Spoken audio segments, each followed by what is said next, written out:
Hello students, আমি Nitish sir জ্ঞানজ্যোতি coaching সেন্টারের পক্ষ থেকে তোমাদের প্রত্যেককে জানাই আরো একবার স্বাগত।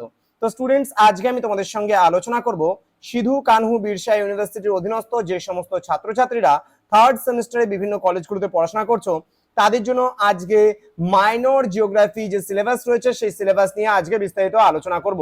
তোমাদের এমই 3 বা মাইনর 3 তে এই বছর যারা জিওগ্রাফি নিয়েছো তাদের পড়তে হবে geography of India and West Bengal, অর্থাৎ ভারতের ভূগোল এবং তার সঙ্গে পশ্চিমবঙ্গের ভূগোল তোমরা কিন্তু পড়বে। তো স্টুডেন্টস, বিস্তারিত ক্লাসটি আলোচনা করার পূর্বে তোমাদেরকে বলে রাখি, যারা এখনো পর্যন্ত আমাদের চ্যানেলটিকে সাবস্ক্রাইব করনি তারা অবশ্যই চ্যানেলটিকে সাবস্ক্রাইব করে পাশে থাকা বেল আইকন অল প্রেস করে দাও এবং বন্ধুদের সঙ্গে আজকের এই ভিডিওটি শেয়ার করে দাও যেন প্রত্যেকের কাছে আজকের এই ক্লাসটি পৌঁছতে পারে।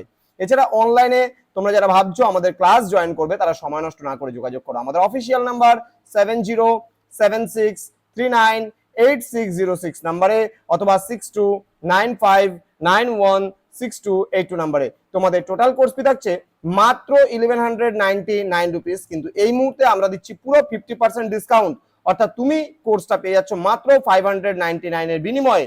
Major, minor, MD, VSC, ME প্রত্যেকটা সাবজেক্ট কিন্তু পেয়ে যাচ্ছ শুধুমাত্র 599 রুপিসে। তো দেরি না করে আজই যোগাযোগ করো আমাদের সঙ্গে এবং যুক্ত হয়ে যাও আমাদের অনলাইন ক্লাসে। চলো শুরু করছি আজকের ক্লাসটা।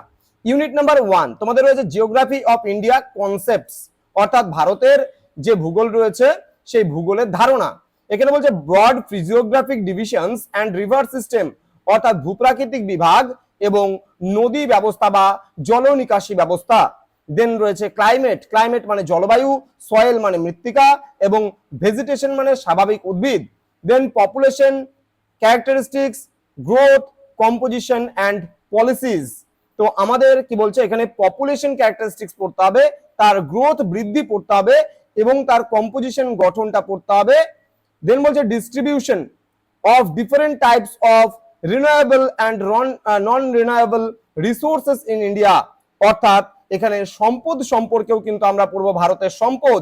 এখানে এগ্রিকালচারাল রিজেন্স, অর্থাৎ এখানে কৃষিজাত ব্যবস্থা, গ্রিন রেভলিউশন মানে সবুজ বিপ্লব, এখানে আবার বলবো ল্যান্ড রিফর্মস অর্থাৎ ভূমি সংস্কার। দেন রয়েছে আমাদের এখানে ইউনিট নাম্বার 2 যেখানে আমরা পড়বো জিওগ্রাফি অফ ওয়েস্ট বেঙ্গল, অর্থাৎ পশ্চিমবঙ্গের ভূগোল। এখানে রয়েছে natural reasons, physiography, climate, soil's, water resources, অর্থাৎ এখানে আমরা পড়বো ভূপ্রাকৃতিক বিভাগ, আমরা পড়বো জলবায়ু, আমরা পড়বো মাটি এবং জলের যে জলসম্পদ যে রয়েছে সেই জলসম্পদ সম্পর্কে আমরা পড়বো। Population density and it's growth, অর্থাৎ এখানে জনঘনত্ব এবং তার বৃদ্ধি। এখানে আরবানাইজেশন অ্যান্ড মাইগ্রেশন। দেন আমরা পড়বো রার বেঙ্গল অ্যান্ড আছে Jangalmahal, physio cultural aspects. Then regional issues, landslides of field reason মানে ভূমিধস পড়বো আমরা, and coastal hazard of Sundarban. তো এই সমস্ত বিষয়গুলো আমাদের এবার মাইনর যে জিওগ্রাফি রয়েছে সেই মাইনর জিওগ্রাফিতে আমরা দুটো ইউনিট পড়বো। তার মধ্যে প্রথম ইউনিটে পড়বো আমরা ভারতবর্ষের ভূগোল এবং দ্বিতীয় ইউনিটে পড়বো আমরা পশ্চিমবঙ্গের ভূগোল। বিস্তারিত ক্লাসটি আলোচনা হবে পরবর্তী দিন থেকে। তোমরা যারা এখনো আমাদের চ্যানেলটিকে সাবস্ক্রাইব করোনি তারা অবশ্যই চ্যানেলটিকে সাবস্ক্রাইব করে পাশে থাকা বেল আইকন অল প্রেস করো এবং তোমার বন্ধুদের সঙ্গে ভিডিওটি অবশ্যই শেয়ার করে দাও। দেখা হচ্ছে খুব তাড়াতাড়ি আরো একটা নতুন ভিডিও নিয়ে। তোমরা প্রত্যেকেই ভালো থেকো, সুস্থ থেকো। Thank you so much, thanks for watching after all, thank you.